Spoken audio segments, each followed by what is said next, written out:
Hey everyone, and welcome. Today, we're jumping into one of the most fundamental, but seriously powerful security features in the networking world, port security. It's your first line of defense, right there at the access layer. And trust me, by the end of this, you'll see why it's so incredibly important. So before we can really appreciate the solution, we've got to understand the problem. And we're talking about a sneaky kind of attack that can happen right under your nose, basically turning your own network equipment against you. Just picture this for a minute. The one device that's supposed to direct traffic efficiently and keep things private, what if it suddenly just started screaming every single piece of data to every single person connected? It's a total network nightmare, right? Well, it can actually happen, all thanks to something called a MAC flooding attack. Okay, so here's how it goes down.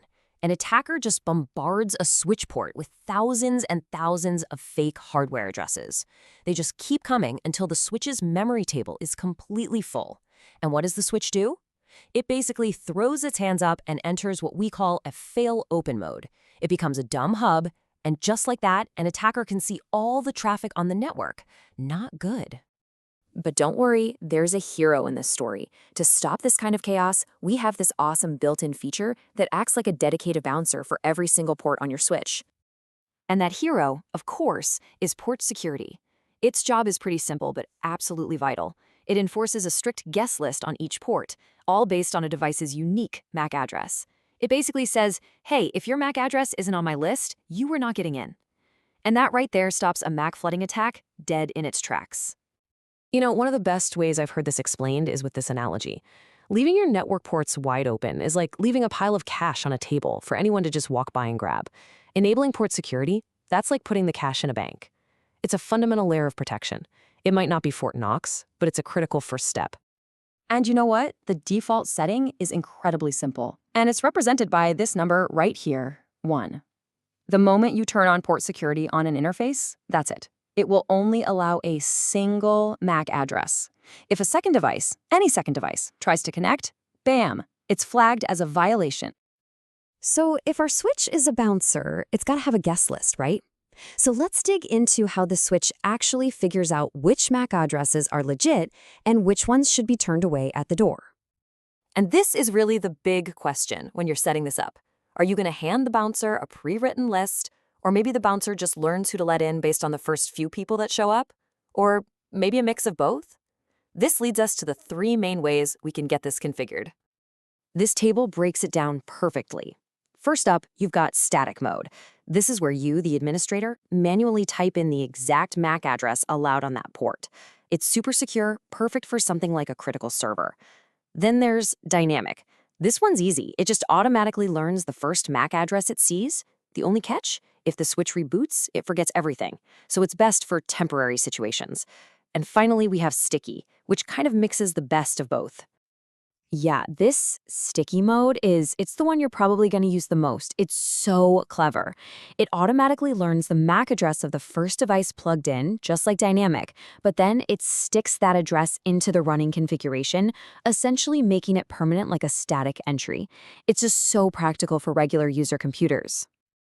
Okay, so we've set the guest list. Our bouncer knows who's allowed in. But what happens when someone who is not on the list tries to crash the party? Well, the bouncer needs a plan of action. So when a violation happens, the switch can do one of 3 things. Now, this is super important.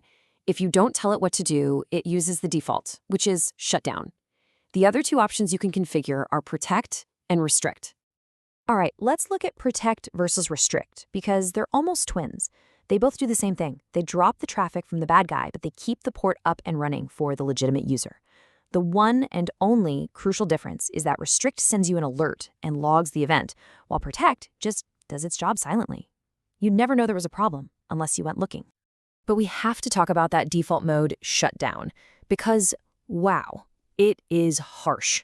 The absolute second an unauthorized device is detected, the port is completely killed. It goes into an error-disabled state.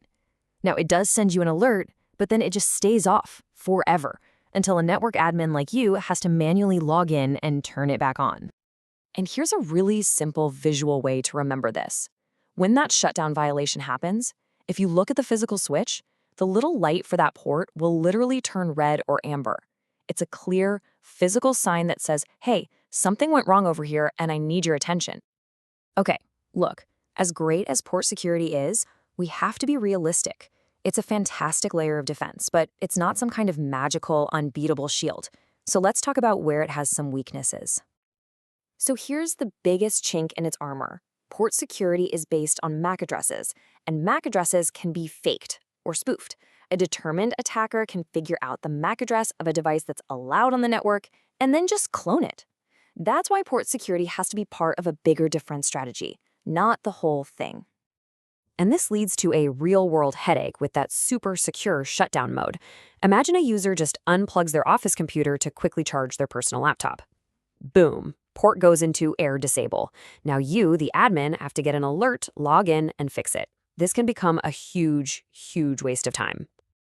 But, and this is a big but, there is a fix. Cisco iOS has this amazing command called errdisable recovery. You can actually tell the switch, hey, if a port gets shut down, try to bring it back up automatically after, say, 30 seconds. If the bad device is gone, the port just comes back to life. No late night calls for you. It's a lifesaver. All right, let's wrap this up. What are the big things you absolutely need to remember? First, port security is your go-to foundational defense against MAC flooding. Second, it's off by default. You have to turn it on port by port. Third, the defaults are super strict. One MAC address and a shutdown action. Fourth, for most situations, sticky mode is your best friend. It's the perfect balance. And finally, always, always remember, it's an important piece of the puzzle, but it's not the whole puzzle. And that kind of leaves us with one last question for you. We've established port security as a great first step, but knowing its limits, what's next? What other layers should you be adding on top? Things like 802.1x can give you much stronger authentication. So what's your next move to take your network from just secure to truly hardened? Thanks for joining me.